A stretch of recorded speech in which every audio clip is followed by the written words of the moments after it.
അപ്പോൾ PV അൻവറിന് പാതിചാരിയ വാതിൽ UDF പൂർണ്ണമായിട്ടും തുറന്നു എന്ന് ഈ ഘട്ടത്തിൽ നമുക്ക് പറയാമോ? അരുൺ, തീർച്ചയായും. കാരണം PV അൻവറിനെ മാറ്റി നിർത്തിയിരുന്ന, അല്ലെങ്കിൽ PV അൻവറിനെ അകറ്റി നിർത്തിയിരുന്ന ഒരു കാലം UDF ഉണ്ടായിരുന്നു. ഇടതുപക്ഷം പുറത്ത് വന്നപ്പോൾ പോലും, പ്രത്യേകിച്ച് പാലക്കാട്ടെ തെരഞ്ഞെടുപ്പിൻ്റെ ഘട്ടത്തിൽ പോലും PV അൻവറിനെ ഒരു ഘട്ടത്തിൽ പൂർണ്ണമായി തള്ളിയ ഒരു സാഹചര്യം UDF ഉണ്ട്.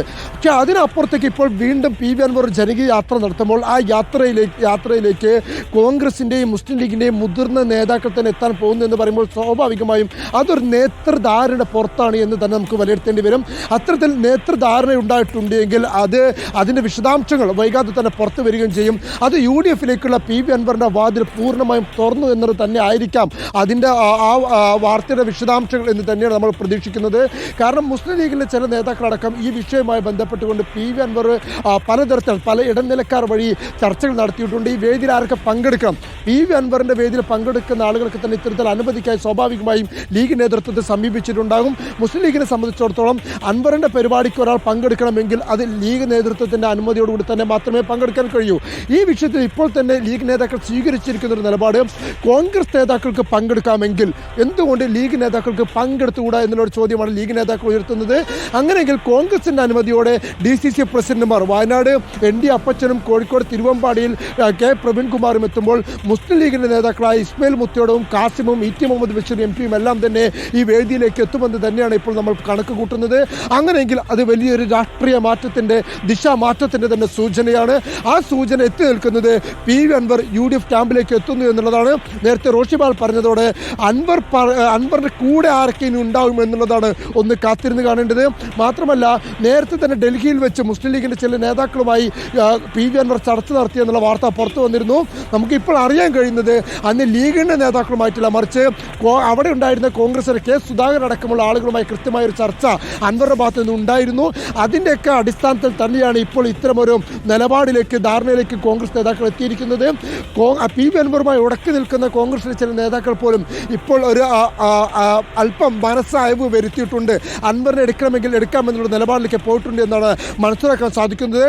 മുസ്ലിം ലീഗിനെ സംബന്ധിച്ചിടത്തോളം ഇനി വരുന്ന ഓരോ ഘടകകക്ഷികളും PV അൻവർ ആണെങ്കിലും UDFിനെ ശക്തിപ്പെടുത്തുന്ന ആര് വരികയാണെങ്കിൽ അതിന് സ്വീകരിക്കാമെന്നൊരു നിലപാടാണ് ഇപ്പോൾ ലീഗ് സ്വീകരിക്കുന്നത്. അങ്ങനെയെങ്കിൽ അടുത്ത നിയമസഭാ തെരഞ്ഞെടുപ്പിന് മുമ്പായി തന്നെ പരമാവധി ആളുകളെ UDF ക്യാമ്പിലേക്ക് എത്തിക്കുക എന്നുള്ള നയത്തിന്റെ ഭാഗം കൂടിയാണ് PV അൻവറിന്റെ ഈ കടന്നുവരവ്. അരുൺ, വളരെ പ്രധാനപ്പെട്ട വാർത്തയാണ്. Thank you Ashkar. റോഷി, ഇതിലേറ്റവും പ്രധാനപ്പെട്ടത് PV അൻവർ പോകുമ്പോൾ 3 പേർ കൂടി ഇടതുപാളയത്തിൽ നിന്ന് പോകുന്നു എന്നുള്ളതാണ്. PV അൻവർ നേരത്തെ നടത്തിയ നീക്കങ്ങളെല്ലാം നമ്മൾ കണ്ടതാണ്. അന്ന് ഇന്ത്യ മുന്നണിയുടെ ഭാഗമായി നിൽക്കാൻ ആഗ്രഹം പ്രകടിപ്പിച്ചിരുന്നു PV അൻവർ. പക്ഷേ അത് സാധ്യമല്ലാത്ത നില വന്നു. അതിൽ മുഖ്യമന്ത്രി പിണറായി വിജയൻ തന്നെ നേരിട്ടിടപെട്ട് DMK-യുമായി തൻ്റെ പ്രവേശനത്തിൻ്റെ സാധ്യത, തൻ്റെ സഖ്യത്തിനുള്ള സാധ്യത അടച്ചു എന്നാണ് PV അൻവർ എന്ന് വിമർശിച്ചത്. പിന്നീട് തൃണമൂൽ കോൺഗ്രസിൻ്റെ ഭാഗമാകാനുള്ള ശ്രമം നടത്തിയെന്നും നമ്മൾ അറിയുന്നു. പക്ഷേ അതും ആ നീക്കവും വിജയം കണ്ടില്ല. പക്ഷേ അതിനുശേഷം പാലക്കാട്ടെ ഉപതെരഞ്ഞെടുപ്പോടുകൂടി കാര്യങ്ങൾ മാറി മറിയുകയായിരുന്നു. UDFിലേക്ക് PV അൻവറിനെ സ്വാഗതം ചെയ്താൽ എന്താണ് എന്ന് മുതിർന്ന പല കോൺഗ്രസ് നേതാക്കളും ലീഗും തന്നെ അഭിപ്രായം പങ്കുവച്ചിരുന്നു. ഇതിനെ തുടർന്നാണ് മറ്റ് കൂടിയാലോചനകൾ നടന്നതെന്നാണ് മനസ്സിലാക്കുന്നത്. ഇന്നിപ്പോൾ PV അൻവർ നയിക്കുന്ന ജനകീയ യാത്രയിൽ പങ്കെടുക്കുന്നത് 2 DCC പ്രസിഡന്റുമാരാണ്. അതിലൊന്ന് തിരുവമ്പാടിയിൽ കോഴിക്കോട് DCC പ്രസിഡന്റ്, മറ്റൊന്ന് കൽപ്പറ്റയിൽ മുൻ DCC പ്രസിഡന്റും MLA-യുമായ സുൽത്താൻ ബത്തേരിയിൽ IC ബാലകൃഷ്ണനാണ്. സമാപനം പരിപാടിയിൽ പങ്കെടുക്കുന്നത് ET മുഹമ്മദ് ബഷീറാണ്. PV അൻവറിൻ്റെ ഒരു പൊളിറ്റിക്കൽ ക്യാമ്പയിന് UDFിലെ കോൺഗ്രസിലെ 2 ഒരു MLA-യും ഒരു DCC പ്രസിഡന്റും അടക്കമുള്ളവരെത്തുന്നു. ഒപ്പം തന്നെ ലീഗിൻ്റെ MP-യും മുതിർന്ന നേതാവുമായ ET മുഹമ്മദ് ബഷീർ എത്തുന്നു എന്നുള്ളതൊക്കെ വലിയ സൂചനകളാണ്. അതുകൊണ്ട് തന്നെ ഒറ്റയ്ക്കല്ല താൻ UDFിലേക്ക് പോവുക എന്ന നിലപാട് UDFിനെ അറിയിച്ചിട്ടുണ്ട് എന്നാണ് നമ്മൾ മനസ്സിലാക്കുന്നത്. ആ അർത്ഥത്തിൽ 3 പേരെ കൂടി കൂട്ടുന്നു എന്നുള്ളത് UDFിനെ സംബന്ധിച്ച് തദ്ദേശ തെരഞ്ഞെടുപ്പ് വരാനിരിക്കുന്ന പശ്ചാത്തലത്തിൽ വരാൻ പോകുന്ന നിയമസഭാ തെരഞ്ഞെടുപ്പിന് മുമ്പ് പുതിയൊരു ഉണർവും ആവേശവും നൽകും. UDF അതിനെ വളരെ പോസിറ്റീവായിട്ടാണ് കാണുന്നത്, അല്ലേ റോഷി? അരുൺകുമാർ, സംശയമില്ല, PV അൻവറിൻ്റെ നീക്കങ്ങൾ അത് തുടക്കം മുതൽ തന്നെ UDF പോസിറ്റീവായി കാണുന്നു. കാരണം അന്ന് അൻവർ CPM-നകത്ത് നിന്ന് നിരവധി ആരോപണങ്ങൾ മുഖ്യമന്ത്രിക്കെതിരെ ഉൾപ്പെടെ ഉയർത്തുമ്പോൾ കോൺഗ്രസിലെ പ്രധാനപ്പെട്ട നേതാക്കൾ PV അൻവറുമായി ഏറെ അടുപ്പമുള്ള മുൻ KPCC അധ്യക്ഷൻ K മുരളീധരൻ, ഒപ്പം രമേശ് ചെന്നിത്തല, K സുധാകരൻ അടക്കമുള്ളവർ അവർ നിരന്തരം ആശയവിനിമയം നടത്തിയിരുന്നു. അതിനുശേഷം PV അൻവർ CPM-ന് പുറത്തേക്ക് ഇടതുപക്ഷവുമായുള്ള ബന്ധം വിച്ഛേദിക്കപ്പെട്ടപ്പോഴും നിരന്തരം ഈ മൂന്ന് നേതാക്കൾ KC വേണുഗോപാൽ അടക്കം ആശയവിനിമയം നടത്തിയിരുന്നു. PV അൻവറിന്റെ നീക്കങ്ങൾക്ക് ഇവരൊക്കെ പൂർണ്ണ പിന്തുണ നൽകുന്നുമുണ്ട്. മാത്രവുമല്ല, ഏറ്റവും പ്രധാനപ്പെട്ട ദൗത്യം PV അൻവർ ഏറ്റെടുക്കുന്നത് ഈ UDF-ലെ അല്ലെങ്കിൽ കോൺഗ്രസിലെ ഈ പ്രധാനപ്പെട്ട നേതാക്കളുടെ അനുഗ്രഹാശിസ്സുകളോടെയാണ്. അവർ പരസ്പരം ആശയവിനിമയം നടത്തിയാണ് CPM-നകത്ത് അല്ലെങ്കിൽ LDF-നകത്ത് ഈ അസംതൃപ്തരായ ഒരു കൂട്ടം നേതാക്കളുണ്ട്, ഒരു കൂട്ടം MLA-മാരുണ്ട്. അവരെയൊക്കെ പതുക്കെ ആ പാളയത്തിൽ നിന്നും UDF പാളയത്തിലേക്ക് എത്തിക്കുക, അടുത്ത സർക്കാർ രൂപീകരിക്കാൻ UDF-ന് തിരിച്ചു വരാനുള്ള ഒരു സാഹചര്യം ഒരുക്കുക. ആ ദൗത്യത്തിൻ്റെ ഭാഗമാകാൻ PV അൻവറും എത്തുന്നു എന്നതാണ് പ്രധാനപ്പെട്ടത്. നമുക്കറിയാം, LDF-ലെ ചില ഘടകകക്ഷികൾ ഒരുപക്ഷേ LDF വിട്ടേക്കുമെന്നടക്കമുള്ള സൂചനയുണ്ട്. അങ്ങനെയുള്ള സൂചനകളടക്കം ഉള്ള ഒരു സാഹചര്യത്തിൽ തദ്ദേശ തെരഞ്ഞെടുപ്പ് വരുന്നു, അതിന് തൊട്ടു പിന്നാലെ നിയമസഭാ തെരഞ്ഞെടുപ്പിലേക്ക് കേരളം പോകുന്നു. അങ്ങനെ ഏറ്റവും പ്രധാനപ്പെട്ട നിർണായകമായ രാഷ്ട്രീയ ദിനങ്ങളാണ് ഇനി മുന്നിലുള്ളത്. അങ്ങനെയുള്ള രാഷ്ട്രീയ ദിനങ്ങൾക്ക് മുമ്പ് ഏറ്റവും വലിയ പൊട്ടിത്തെറി ഇടതുപാളയത്തിൽ ഉണ്ടാക്കുക, എന്നിട്ട് UDF-നെ ശക്തിപ്പെടുത്തുക എന്ന നീക്കമാണ് UDF-ന്റെ നേതാക്കൾക്ക്. അതിന് PV അൻവർ MLA അവർ ഉപയോഗിക്കുന്നു എന്നതായി ഇങ്ങനെ വിലയിരുത്തേണ്ടി വരും. ഏതായാലും അൻവറിൻ്റെ നീക്കങ്ങൾ അത് ഫലം കാണുമോ എന്നത് നമ്മൾ കാത്തിരുന്ന് തന്നെ കാണേണ്ടതാണ്. സ്വാഭാവികമായും അങ്ങനെ അൻവറിൻ്റെ നീക്കം പൊളിക്കാനുള്ള ശ്രമം, ഒരു പ്രതിരോധം തീർക്കൽ LDF-ന്റെ CPM-ന്റെ ഭാഗത്ത് ഉണ്ടാകുമെന്ന കാര്യത്തിൽ സംശയമില്ല. നിലമ്പൂരിൽ അൻവറിന് സീറ്റ് ഉറപ്പിക്കാനുള്ള എല്ലാ അത്തരത്തിൽ ഒരു ഉറപ്പ് UDF നേതൃത്വം പാലക്കാട് സ്ഥാനാർത്ഥിയെ പിന്മാറ്റിയ സമയത്ത് ലഭിച്ചിരുന്നു. പക്ഷേ അതിൽ അൻവർ തൃപ്തനല്ല. അൻവറിനെ സംബന്ധിച്ചിടത്തോളം UDF-ലെ ഒരു ഘടകകക്ഷിയാകണം, കൂടുതൽ സീറ്റുകൾ വേണം. മാത്രവുമല്ല, ആലത്തൂരിൽ മത്സരിച്ച, അവിടെ ചേലക്കരയിൽ മത്സരിച്ചത് തന്നെ ശക്തി തെളിയിക്കാനുള്ള ഒരു ശ്രമത്തിൻ്റെ ഭാഗമായിരുന്നു. അങ്ങനെ പലയിടങ്ങളിലായി പാർട്ടി വളർത്താനുള്ള ശ്രമം PV അൻവറിൻ്റെ ഭാഗത്തുനിന്നുണ്ടാകുന്നു. അതിൻ്റെ ഭാഗമായി തന്നെ ഈ വനനിയമത്തിനെതിരെയുള്ള ജനകീയ യാത്രയും അങ്ങനെ തന്നെ വിലയിരുത്തേണ്ടി വരും. അങ്ങനെ ഒരു വലിയ പാർട്ടിയായി തൻ്റെ പാർട്ടിയെ വളർത്താനുള്ള ശ്രമം അൻവർ നടത്തുമ്പോൾ തന്നെയാണ് അതിൻ്റെ ഭാഗമായി കൂടുതൽ പേരെ, MLA-മാരെ അല്ലെങ്കിൽ മുതിർന്ന നേതാക്കളെ അടക്കം LDF പാളയത്തിൽ നിന്നും ഒപ്പം എത്തിക്കാനുള്ള ശ്രമം നടത്തുന്നത്. ആ ശ്രമം നടത്തുന്നത് തൊട്ടു പിന്നാലെ തന്നെ UDF പാളയത്തിലേക്ക് ഘടകകക്ഷിയായി ഉറപ്പിക്കുകയും ചെയ്യും അൻവർ. ഏതായാലും ഈ കോൺഗ്രസിൻ്റെ നേതാക്കളുമായുള്ള ആശയവിനിമയം കൃത്യമാണ്. UDF വലിയ ആത്മവിശ്വാസത്തിൽ തന്നെയാണ്. കഴിഞ്ഞ കുറച്ച് ദിവസമായി തിരിച്ചു വരാനുള്ള വഴിയൊരുങ്ങുന്നു എന്ന ആത്മവിശ്വാസം UDF-നുണ്ട്. ആ ഒരു ആത്മവിശ്വാസത്തോടെ UDF മുന്നോട്ട് പോകുമ്പോഴാണ് PV അൻവർ ഏറ്റവും നിർണായകമായ രാഷ്ട്രീയ നീക്കങ്ങൾ നടത്തുന്നത്.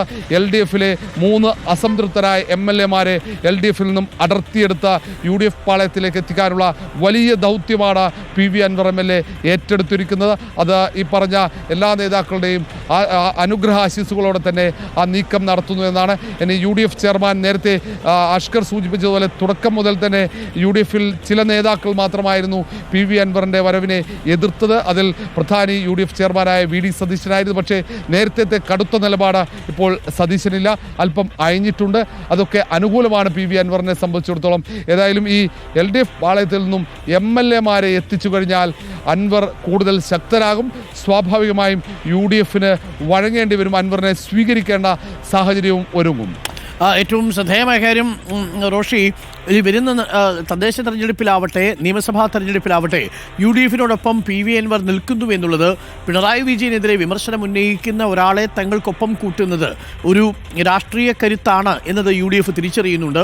മാത്രവുമല്ല, പോലീസിങ്ങിനെക്കുറിച്ച്, പിണറായി വിജയൻ്റെ നീക്കങ്ങളെക്കുറിച്ച് ഒക്കെ കടുത്ത വിമർശനം ഉയർത്തുന്ന PV അൻവർ ഈ തെരഞ്ഞെടുപ്പ് ക്യാമ്പയിനിൽ ഒരു സർക്കാരിനെതിരെയുള്ള ഒരു ഭരണവിരുദ്ധ വികാരത്തിലെ ഒരു നിർണായകമായിട്ടുള്ള ശബ്ദവും ഊർജ്ജവുമാകുമെന്ന് UDF തിരിച്ചറിയുന്നുണ്ട്. മാത്രവുമല്ല, ഈ ഘടകകക്ഷികളെ കൂടി തിരികെ UDF-ലേക്ക് എത്തിക്കുന്നു എന്നുള്ളത് വളരെ പ്രധാനപ്പെട്ട ഒരു നീക്കമാണ്. ആ ഘടകകക്ഷിയിൽ തന്നെ ഒരു വിള്ളലുണ്ടാക്കിയായിരിക്കും PV അൻവർ അത് എത്തിക്കുന്നത് എന്നാണ് നമ്മൾ മനസ്സിലാക്കുന്നത്. പ്രത്യേകിച്ച് തിരുവനന്തപുരം മുതൽ ഇങ്ങ് ആലപ്പുഴ വരെയുള്ള ഭാഗങ്ങളിലുള്ള 3 MLA-മാരാണ് ഇപ്പോൾ PV അൻവറുമായിട്ട് സംസാരിച്ചിട്ടുള്ളതെന്നാണ് മനസ്സിലാക്കുന്നത്. ഇവരിൽ നിന്നൊക്കെ ഒരു ഗ്രീൻ സിഗ്നൽ കിട്ടി എന്നാണോ മനസ്സിലാക്കേണ്ടത്? ഈ ഘടകകക്ഷി MLA-യിൽ നിന്ന് പൂർണ്ണമായും ഗ്രീൻ സിഗ്നൽ കിട്ടിയെന്ന് കേൾക്കുന്നു. CPM MLA-യുടെ കാര്യത്തിൽ ചർച്ചകൾ നടന്നുകൊണ്ടിരിക്കുകയാണ് എന്നും കേൾക്കുന്നു. ശരിയാണോ റോഷി? അരുൺകുമാർ ഏതാണ്ട് ഈ 3 പേരുമായി ആശയവിനിമയം നടത്തി. അതിൽ 3 പേരും ഏതാണ്ട് ഉറപ്പായി കഴിഞ്ഞു. ഒരു MLA ഏതാണ്ട് അൻവറിനൊപ്പം തന്നെ ചേർന്ന് മുന്നോട്ട് പോകാനുള്ള ഒരു തീരുമാനം എടുത്തു കഴിഞ്ഞു. മറ്റു 2 പേരും ഏറെ താമസിയാതെ അതിൽ ചില കാര്യങ്ങൾ ഒരു ആശയവിനിമയം പൂർത്തിയാക്കാനുണ്ട്. ആ ചർച്ചകൾ പുരോഗമിക്കുന്നുണ്ട്. അതിലൊന്ന് ഘടകകക്ഷിയാണ്. ഒരു ഘടകകക്ഷിയിൽ വിള്ളൽ വീഴ്ത്തി അതിൽ നിന്നും അങ്ങനെ ഒരു ആ ഘടകകക്ഷിയെ പിളർത്തിക്കൊണ്ട്, ഒരു പാർട്ടിയെ പിളർത്തിക്കൊണ്ട് ഒരു നിർണായക നീക്കം നടത്തി അതിൽ നിന്നും MLA കൊണ്ടുവരാനുള്ള ശ്രമമാണ് അൻവറിൻ്റെ ഭാഗത്തുനിന്നുണ്ടാകുന്നത്.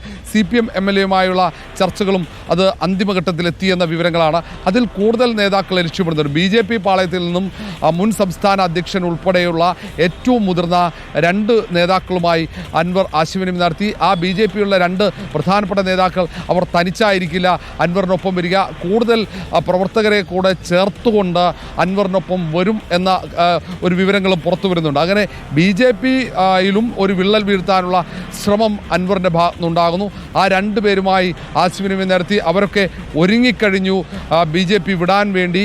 അൻവറിനൊപ്പം ചേർന്ന് അൻവർ നടത്തുന്ന രാഷ്ട്രീയ നീക്കത്തിന് ഒപ്പം ചേർന്ന് മുന്നോട്ട് പോകാനുള്ള തീരുമാനമാണ്. മാത്രവുമല്ല, അൻവർ ഇടതുപാളയത്തിൽ നിന്ന് പുറത്തേക്കിറങ്ങിയതിന് ശേഷം നടക്കുന്ന 2ാമത്തെ സഭാ സമ്മേളനമാണ്. ആദ്യ സഭാ സമ്മേളനത്തിൽ വലിയ രീതിയിൽ അൻവർ ആഞ്ഞടിക്കാൻ തയ്യാറായിരുന്നില്ല, മൗനം പാലിച്ചു. പക്ഷേ ഈ സഭാ സമ്മേളനത്തിൽ അൻവർ ആഞ്ഞടിക്കുമെന്ന കാര്യത്തിൽ സംശയവുമില്ല. അൻവർ ഒരുപക്ഷെ പ്രതിപക്ഷത്തെ ഏറ്റവും പ്രധാനപ്പെട്ട ആയുധമായി നിയമസഭയിൽ മാറാനുള്ള സാധ്യതയുമുണ്ട്. ആ നിയമസഭാ സമ്മേളനത്തിന് ഏതാണ്ട് ബജറ്റ് സമ്മേളനമായതുകൊണ്ട് 1 മാസത്തിലേറെ സമ്മേളനമുണ്ട്. സമ്മേളനം ഇടവേളകളിലായി മാർച്ച് അവസാനമാണ് അവസാനിക്കുന്നത്. 17 തുടങ്ങിയാൽ അങ്ങനെയുള്ള സഭാ സമ്മേളനത്തിൽ